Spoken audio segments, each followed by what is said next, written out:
ఎగుమతి వ్యాపారం అనగానే మనకు గుర్తొచ్చేదేంటి? వస్తుల్ని ప్యాక్ చేసి ఓడలో ఎక్కించి పంపించడం అంతేనా? చాలామంది సరిగ్గా ఇలాగే అనుకుంటారు. కానీ ఇక్కడే ఓ చిన్న ట్విస్టుంది. అది సగం నిజం మాత్రమే. అసలు కథ వేరే ఉంది. ఈరోజు మనం ఒక ఆర్డర్ వచ్చిన క్షణం నుండి మన బ్యాంక్ ఖాతాలో డబ్బులు వచ్చి పడేంత వరకు ఆ పూర్తి జర్నీని స్టెప్ బై స్టెప్ చూద్దాం. పదండి, దీని లోతుల్లోకి వెళ్ళి అసలు విషయమేంటో తెలుసుకుందాం. చూసారా, ఈ మాట ఎక్కడో విన్నట్టుంది కదా? చాలా సాధారణంగా వినిపించే మాట ఇది. నిజానికి ఎగుమతి వ్యాపారం గురించి చాలామందికున్న అభిప్రాయం కూడా ఇదే. గూడ్స్ పంపామా, మన పని అయిపోయినట్టే అనుకుంటారు. కాని ఇది పూర్తి కథగాదు. కథలో ఒక చిన్న భాగం అంతే. సో ఇక్కడే మనం అసలు తేడాన్ని గమనించాలి. అందరూ అనుకున్నట్లు ఎగుమతి అనేది ఒకే ఒక్క ఘటన కాదు, అదొక పూర్తి ప్రాసెస్. అంటే వస్తువులు షిప్ చేయడమే ఫైనల్ అనుకుంటే పొరపాటే. అసలు ముగింపు ఎప్పుడంటే ఆ వస్తువులకు రావాల్సిన డబ్బు మన అకౌంట్లో పడినప్పుడు. అప్పుడే ఆ ట్రాన్సాక్షన్ సక్సెస్ అయినట్టు. సరే, ముందుగా ఈ అపోహ గురించే కాస్త వివరంగా మాట్లాడుకుందాం. వస్తువుల్ని పంపించడం మాత్రమే ఎందుకు ఎక్స్పోర్ట్ బిజినెస్ కాదో ఒక్కసారి లోతుగా చూద్దాం. వస్తువుల్నే షిప్ చేయడం అనేది అచ్చం ఒక మంచుకొండ కొనలాంటిది. పైన మనకు కనిపించేది చాలా కొద్ది భాగం మాత్రమే. అసలైన ప్రాసెస్, ముఖ్యమైన స్టెప్స్ అన్నీ నీళ్ల కింద దాగి ఉంటాయి. మరి ఆ ప్రయాణం ఎక్కడ మొదలవుతుంది, ఎలా సాగుతుందో ఇప్పుడు చూద్దాం. సరే, ఇక ప్రయాణంలో మొదటి అడుగులు ఎలా ఉంటాయో చూద్దాం. అసలు ప్రతి ఎక్స్పోర్ట్ డీల్ ఒక చిన్న ఎంక్వైరీతో మొదలవుతుంది. ఆ తర్వాత ఆర్డర్ కన్ఫర్మ్ అవడంతో ఒక ముఖ్యమైన స్టేజ్కి చేరుకుంటుంది. ఆ జర్నీ ఎలా ఉంటుందో ఇప్పుడు చూద్దాం పదండి. ఈ 3 స్టెప్సు ఇవే ప్రతి ఎక్స్పోర్ట్కి ఫౌండేషన్ అన్నమాట. గుర్తుంచుకోండి, ప్రాసెస్ ఎప్పుడూ డైరెక్ట్గా ఆర్డర్తో మొదలవదు. మొదట కొనేవాళ్ల దగ్గర్నుంచి ఒక చిన్న ఎంక్వైరీ వస్తుంది. అది ఒక ఈమెయిల్ రూపంలో రావచ్చు, లేదంటే వాట్సాప్ మెసేజ్ కావచ్చు, లేదా ఏదైనా ట్రేడ్ పోర్టల్ నుంచైనా రావచ్చు. ఇక రెండవ స్టెప్ కొటేషన్. ఇక్కడే చాలామంది ఒక పెద్ద పొరపాటు చేస్తారు. ఏంటంటే కేవలం ప్రైస్ చెప్పి వదిలేస్తారు. కాని అలా కాదు. పేమెంట్ ఎలా చేస్తారు, డెలివరీ టర్మ్స్ ఏంటి, ప్యాకింగ్ ఎలా ఉండాలి, ఇలాంటి కీలకమైన విషయాలన్నీ ఇక్కడే ఈ స్టేజ్లోనే మాట్లాడేయాలి. లేదనుకోండి, ముందు ముందు లాభం కాస్త నష్టంగా మారే ప్రమాదముంటుంది.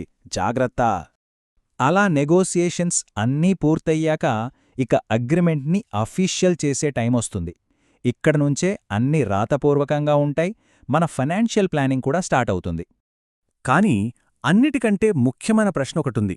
అదేంటంటే డబ్బులసలు మన దగ్గరికి ఎలా వస్తాయి? ఈ ప్రశ్నకు ఒక క్లియర్ ఆన్సర్ లేకుండా ఒక్క అడుగు ముందుకు వేసినా అది చాలా పెద్ద రిస్క్ తీసుకున్నట్టే. అందుకే ఈ స్టేజ్లోనే పేమెంట్ మెథడ్ ఏంటి అనేది పక్కాగా ఫైనల్ చేసుకోవాలి. ఉదాహరణకి, కొంత అడ్వాన్స్ తీసుకుంటున్నారా, లేదంటే ఎల్సీ అంటే లెటర్ ఆఫ్ క్రెడిట్ ద్వారా పేమెంట్ జరుగుతుందా? ఎల్సీ అంటే సింపుల్గా చెప్పాలంటే కొనేవాళ్ల బ్యాంక్ మనకిచ్చే ఒక గ్యారంటీ లెటర్ లాంటిది. ఈ విషయంలో ఎలాంటి కన్ఫ్యూషన్ లేకుండా స్పష్టత వచ్చాకే ముందుకు వెళ్ళాలి. రైట్, అగ్రిమెంట్ ఫైనల్ అయ్యింది. ఇక్కడి నుంచి అసలు పని మొదలవుతుంది. 1. వస్తువుల్ని రెడీ చేసుకోవడం. 2. అన్నిటికన్నా ముఖ్యమైనది సరైన డాక్యుమెంట్స్ తయారు చేసుకోవడం. ఒక్క విషయం మాత్రం బాగా గుర్తుపెట్టుకోవాలి. ఎక్స్పోర్ట్ బిజినెస్కి డాక్యుమెంట్సే బ్యాక్ బోన్. మన ప్రాడక్ట్స్ ఎంత క్వాలిటీ ఉన్నా సరే, డాక్యుమెంట్స్ సరిగ్గా లేకపోతే మాత్రం మొత్తం డీల్ అక్కడతో ఆగిపోతుంది. మన కష్టమంతా బూడిదలో పోసిన పన్నీరే అవుతుంది. ఉదాహరణకి invoice, packing list, shipping bill, ఇలా చాలా ఉంటాయి. ఒక విషయం మర్చిపోవద్దు, వీటిలో ఒక్క చిన్న అక్షర దోషం అంటే ఒక స్పెల్లింగ్ మిస్టేక్ జరిగినా చాలు, మనకి రావాల్సిన డబ్బులు నెలల తరబడి ఆగిపోవచ్చు. అందుకే ప్రతి డాక్యుమెంట్ విషయంలో అంత జాగ్రత్తగా ఉండాలి. ఓకే, ఇప్పుడు మనం ఫైనల్ స్టేజ్కి మరియు మోస్ట్ ఇంపార్టెంట్ స్టేజ్కి వచ్చేశాం. అసలు ఒక ఎక్స్పోర్ట్ సక్సెస్ అయ్యిందని ఎప్పుడు అంటాం? ఈ ప్రశ్నకు సమాధానం ఇక్కడే దొరుకుతుంది. అయితే సక్సెస్కి ఫెయిల్యూర్కి మధ్య తేడా ఏంటి? చాలా సింపుల్. సరైన పేమెంట్ ప్లాన్ లేకుండా వస్తువులు పంపించడమే ఫెయిల్యూర్. అదే మన బ్యాంక్ అకౌంట్లో డబ్బులు వచ్చి పడటమే అసలైన సక్సెస్. అంతకు మించి ఇక్కడేది ముఖ్యం కాదు, పాయింట్ అంతే. కాబట్టి మనం ఇక్కడ నుంచి తీసుకెళ్లాల్సిన మెయిన్ పాయింట్ ఇదే. ఎక్స్పోర్ట్ అనేది ఒక ఈవెంట్ కాదు, అది మొదటి ఆర్డర్ నుంచి మనకు పేమెంట్ అందేంతవరకు జరిగే ఒక end to end business process. ఈ పూర్తి ప్రాసెస్ని ఒకసారి అర్థం చేసుకున్నాక ఎక్స్పోర్ట్ అంటే భయపడాల్సిన విషయం కాదని తెలుస్తుంది. అదొక క్లియర్ జర్నీ.